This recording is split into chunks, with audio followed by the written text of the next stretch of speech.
పక్షి పూజ పశు పూజ వాటికి సంవత్సరం అంతా గడ్డి పెడతాం.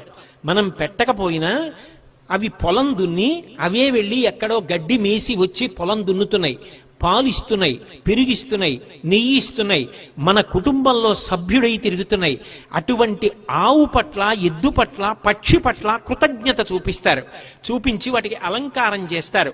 ఇవాళ చప్పటి గడ్డి కాదు, నేను ఏ పాయసాన్నం తిన్నానో పొంగల్ అనేది నీకు పెడతాను, నువ్వు కూడా అదే తినాలని పాయసాన్నం వండుతారు. నువ్వు నా ఇంట్లో సభ్యురాలివి, నా నాగలి మోసావు, నా పొలం దున్నేవు, ఇంత పంటకి కారణం నువ్వు, ధాన్యం బస్తాలు బండిలో వేసి తీసుకొచ్చావు.